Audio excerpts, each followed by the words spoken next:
اللہ کے سوا کسی مدد نہ مانگ کہ اس کے سوا کوئی مددگار نہیں، اس کے سوا کوئی مشکل کشا نہیں، اس کے سوا کوئی حاجت روا نہیں، اس کے سوا کوئی بیڑے پار کرنے والا نہیں، اس کے سوا کوئی بیماریاں دور کرنے والا نہیں، اس کے سوا کوئی مرادیں پوری کرنے والا نہیں۔ جب مانگنا ہو تو اسی سے مانگ، جب رونا ہو تو اسی کے در پہ آنسو بہا، جب دامن پھیلانا ہو تو اسی کے در پہ دامن پھیلا۔ وعدہ پورا کرنا، ایاک نعبد و ایاک نستعین، ہم تیری ہی عبادت کرتے ہیں اور جزاک اللہ، ہم تجھ سے ہی مدد مانگتے ہیں اور مانگتے رہیں گے۔ سیدہ عائشہ صدیقہ رضی اللہ تعالی عنہا نے بھی اللہ کے حضور اشک بہائے، اسی کو دل کی بات سنائی۔ الہ العالمین، منافقین نے میرے خلاف جھوٹے الزامات عائد کیے ہیں، میری کردار کشی کی مہم چلا رکھی ہے۔ اگرچہ یہ بات نئی تو نہیں، مجھ سے پہلے بھی معصوموں کے خلاف یہ پراپگنڈا ہوتا رہا، لیکن جب موسیٰ پر الزام لگا تو نے ان کی برات کا اہتمام کیا، جب یوسف پر الزام لگا تو نے ان کی برات کا بھی اہتمام کیا، جب مریم پر الزام لگا تو نے ان کی برات کا بھی اہتمام کیا۔ میرے معبود، آج تیرے محبوب کی عائشہ اشک بار آئی ہے اور یہ فیصلہ کر کے آئی ہوں، جب تک میری برات کا اہتمام نہیں ہوگا تیرے در سے سر نہیں اٹھاؤں گی، سجدے سے سر نہیں اٹھاؤں گی، کسی اور کے در پہ نہیں جاؤں گی، تجھ سے ہی مدد مانگتی ہوں، تجھ سے ہی درد دل کہتی ہوں۔ رو رہی ہے سیدہ عائشہ صدیقہ رضی اللہ تعالی عنہا، کس کے آگے؟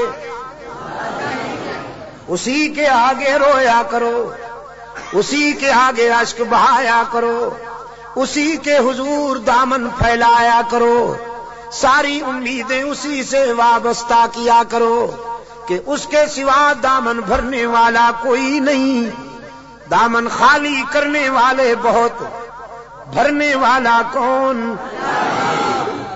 دامن خالی کرنے والے بہت۔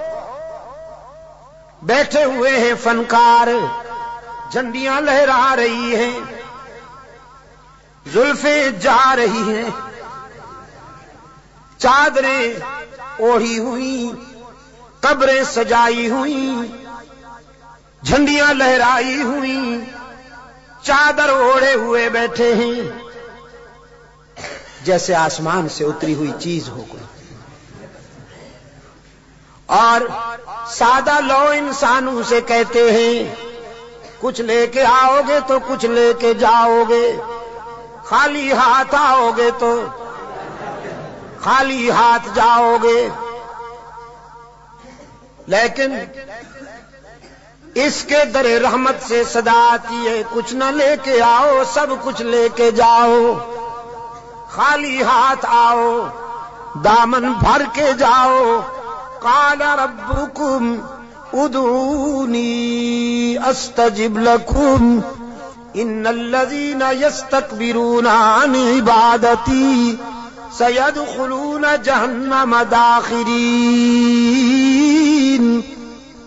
دنیا والوں سے مانگا جائے تو ناراض ہوتے ہیں، نہ مانگا جائے تو خوش ہوتے ہیں، لیکن یہ داتا وہ ہے کہ یہ مانگنے والوں سے خوش ہوتا ہے، نہ مانگنے والوں سے ناراض ہوتا ہے۔ ان الذین یستکبرون عن عبادتی، یہاں مفسرین نے لکھا ہے عبادتی سے مراد ہے جو مجھے پکارنے میں گریز کرتے ہیں، کیونکہ پکارنا عبادت ہے۔ پکارنا پیرا مدد کر، شرک کی تس کی تس شرک کی تس، کیونکہ پکار عبادت ہے، پکار قال ربکم ادعونی استجب لکم، تمہارا رب کہتا ہے مجھے پکارا کرو میں تمہاری دعاؤں کو قبول کرنے والا ہوں، ادعونی استجب لکم، مجھے پکارا کرو میں تمہاری دعاؤں کو قبول کرنے والا ہوں، ادعونی ان الذین یستکبرون عن عبادتی، یقیناً وہ لوگ جو مجھے پکارنے میں گریز کرتے ہیں، مجھ سے مانگنے میں گریز کرتے ہیں، سیدخلون جہنم داخرین، ذلیل ہو کر منہ کے بل گھسیٹ کر جہنم میں ڈالا جائے گا انہیں۔ تو کسے پکارا جائے مشکلات میں؟ قادر کو یا عبد القادر کو؟ ذرا حرارت فضا میں تحلیل کر دو، ہاں ذرا حرارتیں، یہ گرمی فضاؤں میں تحلیل کر دو، اور پھر اللہ سے دعا کرو کہ یہ فضائیں پھیل جائیں اور بھی کے بیماروں کو اللہ شفائے کاملہ عطا فرمائے۔ مشکلات میں کام آنے والا کون؟ روشن ضمیر نے کہا نہ مجھو از غیر حق یاری کہ لا فتح الا ہو، یقین دانم دری عالم کہ لا مسجود الا ہو، ولا معبود فی الکونین لا موجود الا ہو، کوئی مانے یا نہ مانے لیکن میرا تو ایمان ہے کہ اس کے سوا پوری کائنات میں کوئی مسجود نہیں، اس کے سوا پوری کائنات میں کوئی مسجود، نبی مسجود، رسول مسجود، تو پھر کاماں والی سرکار کیسے مسجود ہو گئی؟ سبحان اللہ۔ قرآن کریم میں جگہ جگہ پر فکر انسانی کو متوجہ کیا گیا ہے کہ نیاز مندیاں، اپنی جبین کی نیاز مندیاں اللہ کے لیے وقف کرنی ہوں گی۔ فرمایا لعن اللہ الیہود والنصارى، اللہ کے رسول صلی اللہ علیہ وسلم نے فرمایا یہودیوں پر، نصرانیوں پر اللہ کی لعنت۔ کیوں؟ اتخذوا قبور انبیائہم مساجدا، کہ انہوں نے نبیوں کی قبروں کو سجدہ گاہ بنا دیا۔ نبی کی شان زیادہ ہوتی ہے یا ولی کی؟ نبی کی شان زیادہ ہے نا ولی سے۔ جو نبیوں کی قبروں کا سجدہ کرے ان پر تو اللہ کے رسول نے لعنت بھیجی ہے، اور جو ولیوں کی قبروں کو سجدہ گاہ بنا لے ان پر، ہاں جزاک اللہ، یہی بات ہے، یہ عاشق بنے پھرتے ہیں۔ نبیوں اور رسولوں کی قبروں پر سجدہ کرنے والے ملعون، تو ولیوں کی قبروں پر سجدہ کرنے والے ڈبل ملعون۔ ڈبل ملعون نا؟ اچھا ٹربل۔ انسانی جبین کی عاجزیوں کے لیے حقیقی مسجود کون؟ ہر جگہ موجود کون؟ معبود کون؟ کارساز و دستگیر کون؟ حاجت روا و مشکل کشا کون؟ سیدہ عائشہ صدیقہ رضی اللہ تعالی عنہا نے آنسو بہائے ہیں اللہ کے در پر، درد دل سنایا ہے علیم بذات الصدور کو۔ سورہ نور آئی، قلب رسول پر وحی کی صداقت چمکی، فرمایا الخبیثات للخبیثین والخبیثون للخبیثات والطیبات للطیبین والطیبون للطیبات اولئک مبرؤون مما یقولون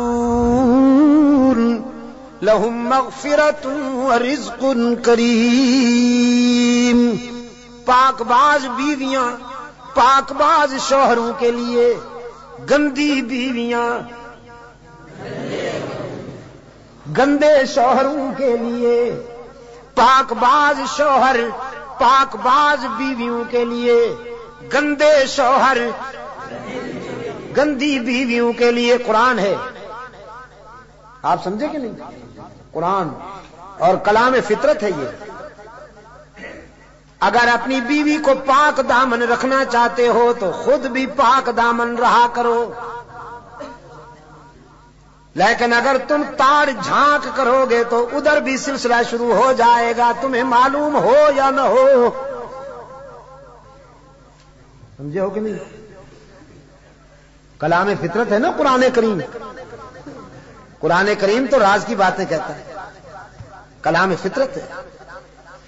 فرمایا الخبیثات للخبیثین والخبیثون للخبیثات. ناپاک بیویاں ناپاک شوہروں کے لیے، ناپاک شوہر ناپاک بیویوں کے لیے. طے ہو گیا. والطیبات للطیبین. پاک باز بیویاں پاک باز شوہروں کے لیے، والطیبون للطیبات، اور پاک باز شوہر پاک باز بیویوں کے لیے. رب العالمین نے جرا کے لہجے میں سیدہ عائشہ کی وکالت کرتے ہوئے واضح کیا. جس نے اس عفیفہ کے کردار کو سمجھنا ہو، عائشہ کی عظمت کو سمجھنا ہو، وہ عائشہ کے شوہر کی عصمت کا نظارہ کرے. جس کا شوہر محمد معصوم، وہ بیوی کیسے نہ محفوظ. محمد معصوم ہے، عائشہ محفوظ ہے. جرا کے انداز میں رب العالمین نے برات کی. اولئک مبرؤون مما یقولون. میں اعلان کرتا ہوں کہ پیغمبر کی آبرو بے داغ ہے، نبی کی آبرو کا دامن پاک ہے. آپ میرے لیے اور میں آپ کے لیے اللہ کے حضور التجا کر دیں کہ اللہ دنیا اور آخرت کی کامیابیوں سے ہمکنار فرمائے. پیارے نبی کے پیاری امتیوں سے گزارش ہے، آپ ہمارے چینل کو سبسکرائب کیجئے، ساتھ والے بیل نوٹیفیکیشن کو بھی آن کیجئے تاکہ ہمارے چینل پر ہر اپلوڈ ہونے والی ویڈیو کا نوٹیفیکیشن آپ کو ملتا رہے. جزاک اللہ، شکریہ.